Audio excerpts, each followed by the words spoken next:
ಏನ್ರಿ ಇದು?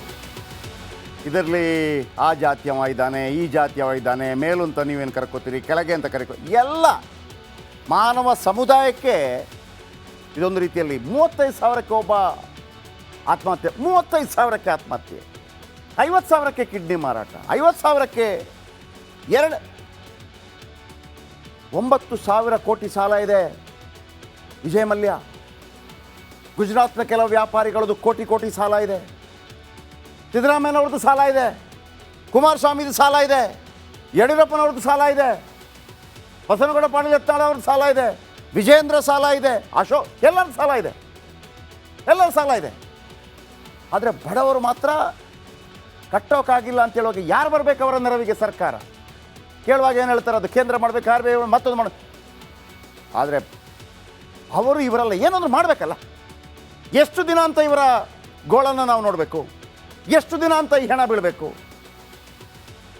ಒಂದು ಟೈಮ್ ಬರುತ್ತೆ ಅಂತಿರುತ್ತಲ್ಲ, ಟೈಮ್ ಬಂತು ವೀಕ್ಷಕರೇ, ಟೈಮ್ ಬಂತು. ಅದನ್ನು ಭಾಳ ಅದ್ಭುತವಾಗಿ ನಾವು ತಗೊಂಡ್ವಿ.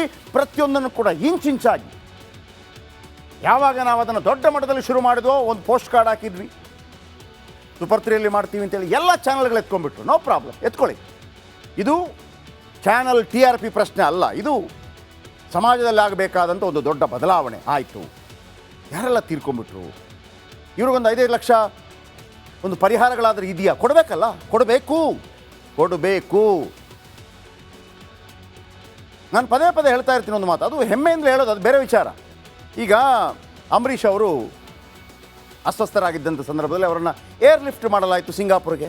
1.5 ಕೋಟಿ ಸರ್ಕಾರದ ದುಡ್ಡು ಕೊಟ್ಟಿದ್ದು ನಾವೇನಾದರೂ ಬೇಡ ಅಂದ್ವಾ? ಯಾಕಂದರೆ ನಮ್ಮ ದೇಶದ, ನಮ್ಮ ರಾಜ್ಯದ ಒಂದು ಸಂಪತ್ತು ಯಾರು? ಅಂಬರೀಷ್. ಸೊ ಅದಕ್ಕಾಗಿ ಖರ್ಚು ಮಾಡುವಾಗ ನಾವು ಬೇಡ ಅಂತ ಹೇಳೋದಿಲ್ಲ. ಆದರೆ ಈ ಯಶೋದಮ್ಮ ಕೂಡ, ಯಶೋದಮ್ಮ ಅವರು ನಮ್ಮ ತಾಯಿ ಅಲ್ವೇ? ಒಂದು 25-30 ಸಾವಿರ ರೂಪಾಯಿಗೆ ಒಂದು ಫ್ಯಾಮಿಲಿಯನ್ನು ಬಿಟ್ಟು ಸುಸೈಡ್ ಮಾಡ್ಕೋತಾರೆ ಅಂತಂದರೆ ನಾವು ಗಮನ ಹರಿಸ್ಬೇಕಲ್ವಾ? ಇಲ್ಲಿ ಕೇವಲ ಪೊಲಿಟಿಷಿಯನ್ಗಳಿಗೆ ಮಾತ್ರ ಫಸ್ಟ್ ನ್ಯೂಸ್ ಆಗಿರಬೇಕಾ ಸುದ್ದಿ, ಹೆಡ್ಲೈನ್? ಇಲ್ಲ, ಇವತ್ತು ಯಶೋಧಮ್ಮನಿಗೂ ಪ್ರೈಮ್ ಟೈಮ್ನಲ್ಲಿ ಅವರ ಕಥೆಯನ್ನು ನಾವು ಹೇಳ್ತಾ ಇದ್ವಿ. ಯಾರೆಲ್ಲ ತೀರ್ಕೊಂಡ್ರು? ಯಶೋದಮ್ಮ, ರಾಮನಗರದ ಯಶೋದಮ್ಮ ಹೆಣ್ಮಕ್ಕಳೇ ನೋಡಿ. ಮಂಜುಳಾ, ತುಮಕೂರವರು, ಅವರ ಮುಖ ನೋಡಿದಾಗ ನಿಮಗೆ ಅಂಬಾನಿ ಅದಾನಿ ಥರ ಕಾಣ್ತಾರ? ಇಲ್ವಲ್ಲ, ಒಂದು ಪಾಪದ ಹೆಣ್ಣುಮಗಳಲ್ವಾ?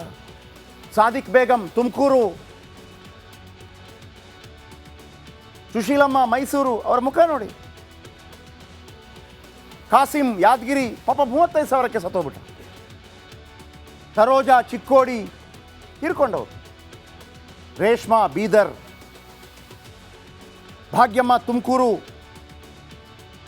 ಅಡವೀಶ್, ತುಮಕೂರು. ನಾಗಪ್ಪ ಗುಂಜಾಳ್, ಹಾವೇರಿ. ಬಹುತೇಕ 60-70% ಮಹಿಳೆಯರೇ ಇದ್ದಾರೆ. ಯಾಕೆ? ಒಬ್ಬ ಮಹಿಳೆ ಸಾಲ ಮಾಡಲ್ಲ ರೀ, ಸುಮ್ಮನೆ ಕೊಡೋಕ್ಕಾಗೋದಿಲ್ಲ ಅಂತಂದರೆ ಸಾಲ ಮಾಡಲ್ಲ. ಹಿಂಗಾಗಿರಬೇಡ. ಅವರಿಗೆ ಕೊಡೋಕ್ಕಾಗಬಾರ್ದು ಅನ್ನೋ ಕಾರಣಕ್ಕಾಗಿಯೇ ಈ ಮೈಕ್ರೋ ಫಿನಾನ್ಸ್ ಅವರು ಅವರಿಗೆ ಸಾಲ ಕೊಡ್ತಾರೆ, ಅವರ ಲಿಮಿಟ್ ಮೀರಿ. ಮನೆ ನೋಡಿರ್ತಾರ, ಮನೆ ಇದೆ, ಆಗಬಾರ್ದು. ಇದಕ್ಕೊಂದು ಕಡಿವಾಣ ಹಾಕಲೇಬೇಕು.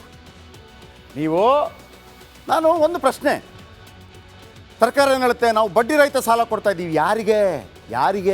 ಎಲ್ಲ ಚೇಲಾಗಳಿಗೆ, ರಾಜಕಾರಣಿಗಳಿಗೆ, ಚೇಲಾಗಳಿಗೆ ಬಡ್ಡಿ ರಹಿತ. ಆ ತಾಯಿಯ ಕಣ್ಣೀರು ಒರೆಸೋರು ಯಾರ್ರೀ?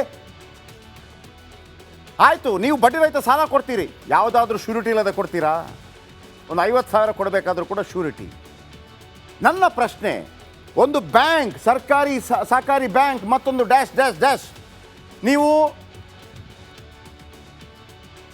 ಶ್ಯೂರಿಟಿ ಇಲ್ಲದೆ ಸಾಲ ಕೊಡೋದಿಲ್ಲ ನೀವು, ನಂಬರ್ 1. ಆದರೆ ಫಿನಾನ್ಸ್ ಅವರು ಕೇವಲ ಆಧಾರ್ ಕಾರ್ಡ್ ತಗೊಂಡು ಸಾಲ ಕೊಟ್ಟು ವಾಪಸ್ ತಗೊಳ್ತೀನಿ ಅನ್ನುವಂಥ ಧೈರ್ಯ ತೋರಿಸ್ತಾರೆ ಅಂತಂದರೆ ಸರ್ಕಾರಕ್ಕೆ ಆ ಧೈರ್ಯ ಇಲ್ವಾ?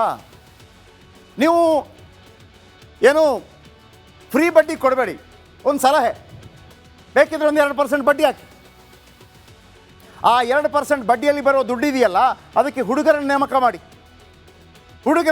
ಮಾಡಿ ನೀವು ಹೇಗೂ ಫ್ರೀ ಬಡ್ಡಿ, ವಿದೌಟ್ ಬಡ್ಡಿ, ಆ ಬಡ್ಡಿ ದುಡ್ಡನ್ನು ಆ ಹುಡುಗರಿಗೆ ಸಂಬಳವಾಗಿ ಕೊಡಿ, ಜನ ಬರ್ತಾರೆ.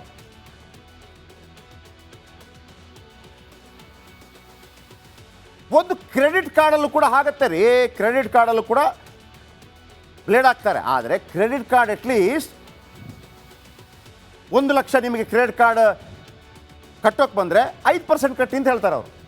5,000 ಕಟ್ಟಿದರೆ ಬಚ್ಚಾ 1 ತಿಂಗಳು, ಇನ್ನೊಂದು ನೆಕ್ಸ್ಟ್ ಮಂತಾಗ 5% ಕಟ್ಟಿ ಅಂತ ಹೇಳ್ತಾರೆ. ದುಡ್ಡು ಜಾಸ್ತಿ ಆಗ್ತಾ ಹೋಗುತ್ತೆ. ನಿಮಗೆ 1 ತಿಂಗಳು 2 ತಿಂಗಳು ಸಿಗುವಂಥ ಟೈಮ್ ಇದೆಯಲ್ಲ, ಉಸಿರಾಟಕ್ಕೆ ಸಿಗುವಂಥ ಟೈಮ್ ಇದೆಯಲ್ಲ, ಭಾಳ ದೊಡ್ಡದು.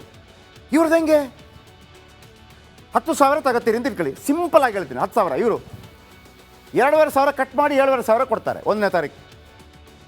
ಅವನು 30ನೇ ತಾರೀಕು ಆಗುವಾಗ ಮತ್ತೆ 2,500 ಕೊಡಬೇಕು. 1 ತಿಂಗಳಲ್ಲಿ 5,000 ವಾಪಸ್ ತಗೊಂಡಾಯ್ತು ನೀವು.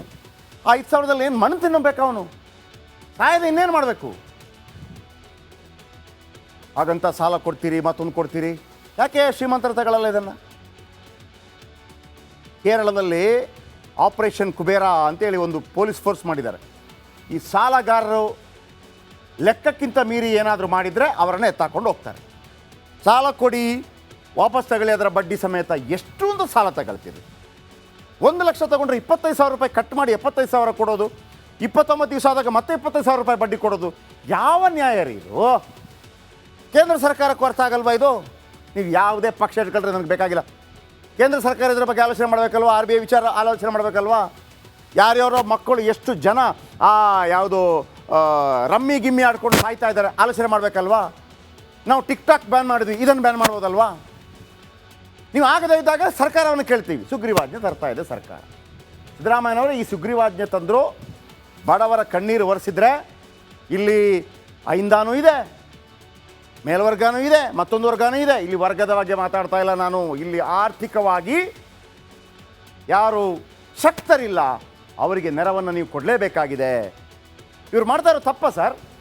ನೀವು ನಕ್ಸಲೈಟ್ಗಳನ್ನು ಯಾರ್ಯಾರು ಕೊಂದವರನ್ನು ತಂದುಬಿಟ್ಟು ಸರೆಂಡರ್ ಆದರೆ ನೀವು ದುಡ್ಡು ಕೊಡ್ತೀರಿ ಅಂತಂದರೆ ಇವರ ಕಣ್ಣೀರು ಒರೆಸಿ ಮುಖ್ಯಮಂತ್ರಿಗಳೇ, ಪುಣ್ಯ ಬರುತ್ತೆ, ಪುಣ್ಯರಾಮಯ್ಯಾಗಿ. ಈಗ ನೋಡಿ, ಮೈಕ್ರೋ ಫಿನಾನ್ಸ್ ವಿಚಾರದಲ್ಲೂ ರಾಜಕೀಯ ತಾರಕಕ್ಕೆ ಇರ್ತಾ ಇದೆ. ಕೇಂದ್ರ ಸಚಿವ ಎಚ್ ಡಿ ಕುಮಾರಸ್ವಾಮಿ ಕೆರಳಿ ಕೆಂಡವಾಗಿದ್ದಾರೆ. ಆದರೆ ಕುಮಾರಸ್ವಾಮಿಗೆ ಕೆರಳಿ ಕೆಂಡವಾಗುವುದಕ್ಕೆ